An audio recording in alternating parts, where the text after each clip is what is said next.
The motion.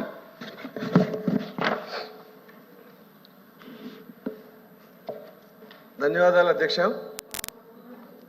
హుందాగా మాట్లాడమన్నారు, రాజకీయాలు మాట్లాడుతున్నారు. అదే మాట్లాడుతున్నాం మేము అధ్యక్ష.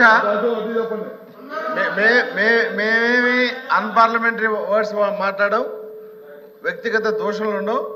దయచేసి ప్రతిపక్షాలని చెప్పింది శ్రద్ధగా వినే అలవాటు చేసుకోమంటున్నాం. ఎందుకంటే మనకి క్వశ్చన్ అవర్ కూడా లేదు, మనకి క్వశ్చన్ అవర్ కూడా లేదు. 1 గంట వరకు మాట్లాడుకోవచ్చు. మీరు గంట మాట్లాడతారా, 2 గంటలు మాట్లాడతారా, మీ ఇష్టం, మీరు మాట్లాడండి. మాకు కూడా పూర్తి అవకాశం ఇవ్వాలని చెప్పి చైర్మన్ గారిని కోరుకుంటున్నా అధ్యక్ష. గవర్నర్ గారు చెప్పిన ఈ స్పీచ్లో నేనేం మాట్లాడాలో సభ్యులు చెప్పాల్సిన అవసరం లేదు అధ్యక్ష. అందరం సభ్యులమే ఇక్కడ. Nobody is inferior, somebody are superior. Governor గారు చెప్పిన నిన్న ఈ స్పీచ్లో పారా 4లో అధ్యక్ష చాలా స్పష్టంగా I had spoken about the perilous situation we were in due to misappropriation of all funds in the previous regime. ఇదేమి నేను చెప్పిన పదాలు కాదు, గవర్నర్ గారు చెప్పిన పదాలు. బహుశా గవర్నర్ గారి స్పీచ్ మీరు వినకపోవడం. ఇప్పుడు మీరు మాట్లాడినా దీని మీద మాట్లాడాల్సిందే. మీరు మాట్లాడినా ఈ పుస్తకం మీద మాట్లాడాలి తప్ప మీ సొంత గురించి మాట్లాడేదే లేదు. ఇది ప్రభుత్వం యొక్క పనితీరు, ప్రభుత్వం యొక్క ప్రొసీజర్. ఈ గవర్నర్ స్పీచ్ మీద మీరేం మాట్లాడినా మేమేం మాట్లాడి ఈ పుస్తకం గురించి మాట్లాడాలి తప్ప అది మీరు రాయించారు నేను రాయించారు అనేది ఇక్కడ అసందర్భం నేను తెలియజేసిన అధ్యక్ష. ఆ స్పీచ్లో ఆ పదాలు చాలా అధ్యక్ష. మనం ఎక్కడి నుంచి ఎక్కడికి వచ్చాం అనేది రాజకీయంగా నేను మాట్లాడదలుచుకోలేదు. కానీ ఈ రాష్ట్రం ఆర్థికంగా, మానవ వనరులుగా, పరిపాలనా అంశంగా, మిగతా అభివృద్ధి అంశంలో ఈ 4 దీనిలో పూర్తిగా వినాశనం అయిందనేది ఈ పుస్తకం యొక్క సారాంశం అధ్యక్ష. మరి జనరల్గా ప్రకృతి విపత్తులు వచ్చినప్పుడు, వరదలో, భూకంపాలో, లేదంటే ఇంకేదన్నా ఇవి వచ్చినప్పుడు, తుఫాన్లు వచ్చినప్పుడు మళ్ళీ నార్మల్గా రావడానికి కొంత సమయం పడుతుంది అధ్యక్ష. కాబట్టి గత ప్రభుత్వంలో జరిగిన విపత్తుల్ని సరి చేసుకునే ప్రభుత్వం నిలబడటానికి మాకు 8 నెలల టైం పట్టిందనే విషయాన్ని మీ ద్వారా సభ్యులు తెలియజేస్తున్నారు అధ్యక్ష. ఇప్పుడు ప్రభుత్వం కొంత ఎక్కడెక్కడ ఏం జరిగింది, ఆర్థికంగా ఎటువంటి ఇబ్బందులు ఉన్నాయి, ఆర్థికంగా ఎటువంటి మిస్అప్రాప్రియేషన్ జరిగినాయి, డెవలప్మెంట్ ఎక్కడ ఆగిపోయింది, ఇవన్నీ కూడా పరిశీలించి వీటన్నిటినీ ట్రాక్లో పెట్టుకోవడానికి దాదాపుగా 8 నెలలు పట్టిందంటే గత 5 సంవత్సరాల్లో ప్రభుత్వం ఎటువంటి డ్యామేజ్ చేసిందనేది మరి సభ్యులు అర్థం చేసుకోవాల్సిందిగా గవర్నర్ గారి స్పీచ్లో ఉన్న విషయాన్ని నేను దాన్ని రీట్రేట్ చేస్తున్నాను తప్ప కొత్తగా నేనేం చెప్పలేదు అధ్యక్ష. కాబట్టి ఈ ప్రభుత్వం, మా ప్రభుత్వం దీన్ని సరిచేసే విషయంగా మేము సూపర్ 6 అనే ఒక ప్రోగ్రాం తేవడం జరిగింది. అలాగే పోవర్టీని ఎలిమినేట్ చేసే విషయంలో పెన్షన్ 3,000 నుంచి ఒకేసారి 1,000 రూపాయలు పెంచి 4,000 చేయడం, 3 నెలలు ఏరియర్స్ కూడా ఇవ్వడం జరిగింది అధ్యక్ష.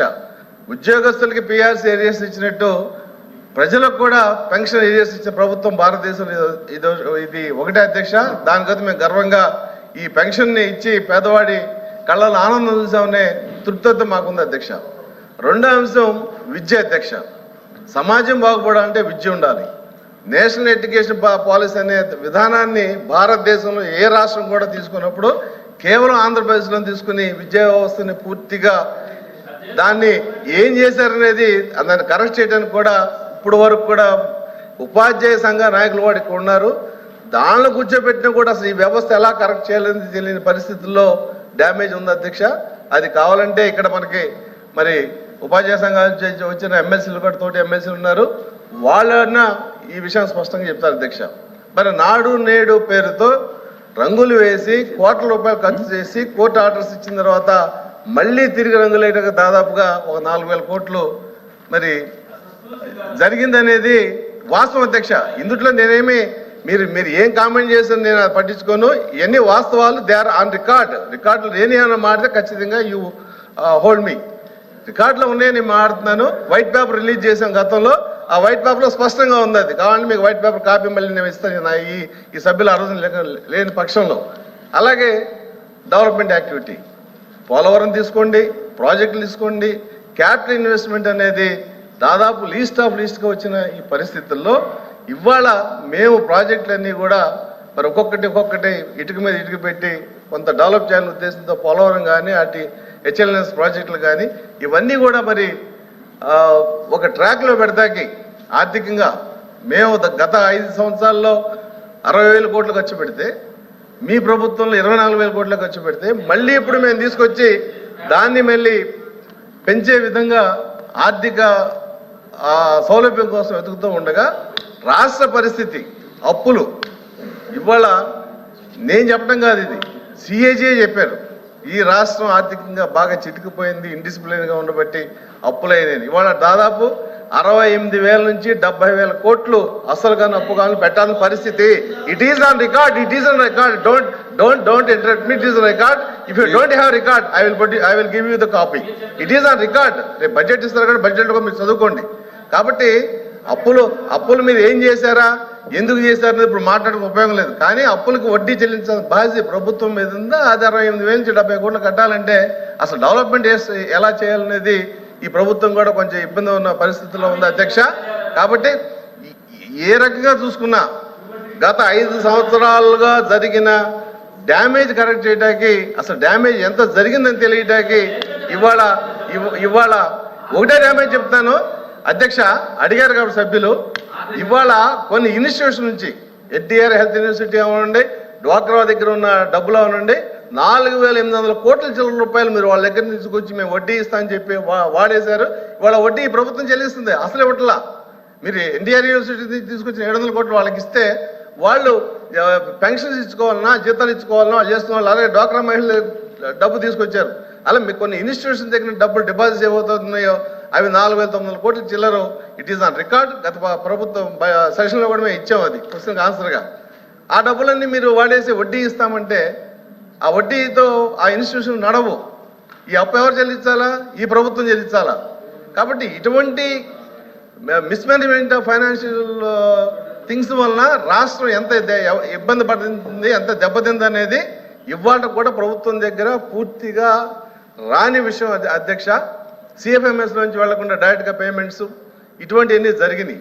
అంటే ఒక విధ్వంసం జరిగిన తర్వాత విధ్వంసం ఎలా జరిగింది, విధ్వంసంలో నష్టం ఏం జరిగింది తెలిసి కూడా కొంత టైం పడుతుంది. ఆ సమయమే 8 నెలలు. మేము సూపర్ 6 అనేది ఖచ్చితంగా ఈ ప్రభుత్వం అమలు చేస్తుంది. ఎందుకంటే అంచెలంచెలుగా మీరు ఎప్పుడు అమలు చేశారు నేను అడుగుతా అధ్యక్ష. మీరిచ్చిన మేనిఫెస్టో ఎప్పుడు అమలు చేశారు? మీరు 3,000 పెంచుతా ఉన్నారు. పెన్షన్ పెంచుతూ పోయి ఆఖరి సంవత్సరంలో పెంచారు. అటువంటి ప్రభుత్వం మాది కాదు.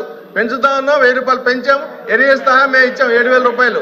కాబట్టి ఇది మీరేదో ఇవాళ మీరు సంఖ్యాబలం ఉందని చెప్పి కౌన్సిల్లో మీరు మాట్లాడిన మాత్రాన తూర్పు పడమరవదు, పడమర తూర్పు కాదు. వాస్తవాలు ఇవి. They are the facts and record. మీరు కావాలంటే మాట్లాడేటప్పుడు నేను మాట్లాడతాను. ఇవాళ ఎలాగా క్వశ్చన్ లేదు కాబట్టి చైర్మన్ గారు నేను రిక్వెస్ట్ చేసేది ఏంటంటే allow as much time as members want on the subject. కాబట్టి అటు అగ్రికల్చర్లో కూడా 1,600 కోట్లు మా ప్రభుత్వం కట్టింది అధ్యక్ష. మీరు ఎన్ని పాపాలని ఎన్ని తప్పుల్ని పక్కన పెట్టినా కూడా రైతులు ధాన్యం అమ్ముకుంటే డబ్బులు ఇవ్వకుండా 6 నెలల పైన పెండింగ్ పెడితే 1,600 కోట్లు మేము ఇచ్చాము అధ్యక్ష మా ప్రభుత్వం వచ్చిన తర్వాత. అలాగే పిల్లలకి ఇవ్వాల్సిన డబ్బులు, ఫీజు రీయింబర్స్మెంట్ డబ్బులు 6,000 కోట్ల రూపాయలు ఈ ప్రభుత్వం చెల్లిస్తుంది అధ్యక్ష. ఫీజు రీయింబర్స్మెంట్ ఇస్తే అక్కడ సర్టిఫికేట్లు ఇవ్వకుండా పిల్లలు రోడ్డు మీద పడి ఇబ్బంది పడుతుంటే మేము ఇవాళ అంచెలంచెలుగా ఆ అమౌంట్ ఇవ్వడానికి మేము 6,000 కోట్ల రూపాయలని చెల్లించడానికి. మీరంటే అలాగే మనం నోరుదని మాట్లాడతాం కాదు. There are records. You check the record given in the previous house. మేము గతంలో ఇచ్చిన రికార్డు మీరు చెక్ చేసుకోండి. మీకు అవకాశం మాట్లాడటం కాదు, రికార్డు ఉంది అక్కడ. మీరు మాట్లాడేటప్పుడు ఎవిడెన్స్ చూపించండి, మేము ఎవిడెన్స్ చూపిస్తాం. కాబట్టి ఇది మీరేదో మాట్లాడి స్పీచ్లో డిస్టర్బ్ చేసి మాత్రాన నేను ఇందాక చెప్పాను, దిక్కులు మారవు. ఈ ప్రభుత్వం యొక్క పూర్తి భరోసా ప్రజలకు ఇచ్చింది. ప్రభుత్వం లా అండ్ ఆర్డర్ విషయంలో కూడా చాలా స్పష్టంగా ఉంది. గతంలో చేసిన ప్రభుత్వం యొక్క ఈ లా అండ్ ఆర్డర్ విషయంలో జరిగిన పొరపాట్లు కానీ తప్పులు కానీ ఈ ప్రభుత్వం ఒక్కొక్కటే సరి చేసుకొస్తుంది. అధ్యక్ష, నేషనల్ క్రైమ్ రికార్డు ప్రకారం ఈ రాష్ట్రంలో 30,000 మంది ఆడపిల్లలు మిస్ అయ్యారు. ఎప్పుడో ఒకసారి మాట్లాడారా? ఒక్కసారి మాట్లాడారా అని అడుగుతున్నా నేను. ఒక్కసారి మాట్లాడారని అడుగుతున్నా. నేషనల్ క్రైమ్ రికార్డ్ అదేమి మేము రాసుకున్న రికార్డు కాదు అది. It is national crime record. You answer it. అధ్యక్ష, మీ ద్వారా అడుగుతున్నాను. నేషనల్ క్రైమ్ రికార్డ్ అనేది ఉంది. అదేమి నేను దేని తయారు చేసిన రిపోర్ట్ కాదు అది. అక్కడ రికార్డు పరంగా ఉంది. గవర్నమెంట్ ఆఫ్ ఇండియా తయారు చేసిన రికార్డు. ఏంటి తీసుకొచ్చేది? వెబ్సైట్ లో ఉంది, ఎత్తుకోండి. వెబ్సైట్ లో ఉంది, ఎత్తుకోండి. ఇదే వెబ్సైట్ లో ఉంది, ఎత్తుకోండి. అరుణ్ కుమార్ గారు, మీరు కాదంటే మీరు చూపించండి, మాకే ఇబ్బంది ఏం లేదు. లా అండ్ ఆర్డర్ అనేది ఈ రాష్ట్రంలో ఎంత దెబ్బతిందనేది గత ప్రభుత్వంలో మేము చాలా కేసులు మేము ఇచ్చాం అధ్యక్ష. అమాయకులైన ప్రజల మీద సోషల్ మీడియా పేజ్లో కేసులు పెట్టి అటు విశాఖపట్నం నుంచి కర్నూలు తీసుకెళ్లిన సందర్భాలు ఎన్నో ఉన్నాయి అధ్యక్ష. కాబట్టి లా అండ్ ఆర్డర్ ఒకటే కాదు అధ్యక్ష. గత ప్రభుత్వం చెయ్యని విధ్వంసం లేదు. గత ప్రభుత్వం వ్యవస్థ లేదు. అందుకే ప్రజలు ఆరంగా ఇవ్వాల్సి వచ్చింది అధ్యక్ష. నేషనల్ క్రైమ్ రిపోర్ట్ బ్యూరో అనేది on record government of India చూసుకోండి. అందరూ ఎడ్యుకేటెడ్ ఉన్నారు, మేధావులు ఉన్నారు. మీరు వెబ్సైట్ లో చూసుకోండి. నేను చెప్పింది కాకపోతే ఖచ్చితంగా చెప్తాను. It is on record. ఊరిని మనం బలం ఉందని 10 మంది లేసి హరిస్తే కాదు అది. కాబట్టి లా అండ్ ఆర్డర్ విషయంలో గత ప్రభుత్వం చేసిన అరాచకాలన్నిటికి కూడా ఇప్పుడు ఒక్కొక్కటి మేము సరి చేస్తాం అధ్యక్ష. సోషల్ మీడియా కేసుల్లో పెట్టిన కేసులే ఇవాళ దాని ప్రత్యక్ష సాక్ష్యం. ఆ రోజున పార్టీకి అభిమానంగా ఉన్నారని చెప్పి కొన్ని తప్పుడు కేసులు పెట్టి ప్రజలను ఇబ్బంది పెట్టిన కేసులు ఎన్నో ఉన్నాయి. కాబట్టి ఇవి మేము మా ప్రభుత్వం చాలా స్పష్టంగా చెప్పింది. 1 minute. ఇది మంచి ప్రాక్టీస్ కాదు. దయచేసి వినండి. మీరు చెప్పండి, నిజాలు తర్వాత చెప్పండి. వినండి. ఒక్క నిమిషం. మీరు వినండి. దయచేసి సభను సక్రమంగా జరిగేటట్టు చూడండి, మర్యాదగా జరిగేటట్టు చూడండి. మీ అవకాశం వచ్చినప్పుడు మీరేం చెప్పదలుచుకున్నా మీరు చెప్పండి. మీరు నిమిషానికి మీరు ఇంటర్ఫియర్ అయ్యేలాగా సభలో డిస్టర్బెన్స్ అనేది కరెక్ట్ కాదు. దయచేసి ఒక సభ్యుడు మాట్లాడేటప్పుడు వేరే సభ్యుడు మాట్లాడకూడదు అనేది రూల్స్ లో ఉంది. దయచేసి మీరు గమనించాలని కోరుకుంటాం. ప్లీజ్. అలాగే అధ్యక్ష, ఇంకొక అతి ముఖ్యమైన అంశం, కేంద్ర ప్రభుత్వం నుంచి మనకు ఏదైతే పథకాలు ఉన్నాయో ఆ పథకాలలో మనకు రాష్ట్ర ప్రభుత్వం వేసిన వాటా ఇవ్వక చాలా పథకాలు దాదాపు 8,000 కోట్ల రూపాయలకు సంబంధించి 98,000 కోట్ల రూపాయల ఏదైతే సబ్సిడీ కానీ ఇంకోటి కానీ రావాల్సిన సహాయం ఏదైతే మన రాష్ట్ర ప్రభుత్వం రావాల్సిందో అది పూర్తిగా రాలేదు అధ్యక్ష. ఎందుకంటే మనం కట్టలేదు. రాష్ట్ర ప్రభుత్వం యొక్క ఏదైతే షేర్ ఉందో 30% 40% మనం కట్టల. ఈ రకంగా అధ్యక్ష గవర్నర్ గారు మొత్తం 89 పాయింట్ల మీద రాశారు. ఇది వాస్తవం అనేది గవర్నర్ గారి దీని మీద you come with record. We are also ready to face the counter arguments with record. ఎందుకంటే గత సభలోనే మేము చాలా వాటి మీద సమాధానాలు చెప్పాం. క్వశ్చన్కి ఆన్సర్గా చెప్పని, లేదంటే వేరే చెప్పని. కాబట్టి మేమేదో గాలికి మాట్లాడుతున్నాం, బయట స్టేజ్ల మీద ఉపన్యాసాలు చెప్పే విధంగా ఇక్కడ మా హౌస్లో మనం మాట్లాడకూడదు కూడా. Everything whatever there in the book it is on record. ఆ రికార్డు మీకు కావాలంటే ఈ సెషన్ పెంచుకోండి. మొత్తం అన్ని ఈ 89 పాయింట్ల మీద రికార్డు పరంగా మేము తీసుకొచ్చి సభకి మీ ద్వారా సభ్యులకి ఇస్తామని చెప్పి తెలియజేస్తూ ఈ అవకాశం ఇచ్చి గవర్నర్ గారు దీని మీద ధన్యవాదాలు చెప్పే అవకాశం మాకు ఇచ్చినందుకు, గవర్నర్ గారు ఇటువంటి మంచి స్పీచ్ ఈ సభలో ఇచ్చినందుకు కూడా మీ ద్వారా గవర్నర్ గారు ధన్యవాదాలు చెప్తూ మీ దగ్గర సెలవు తీసుకున్న అధ్యక్ష. Thank you.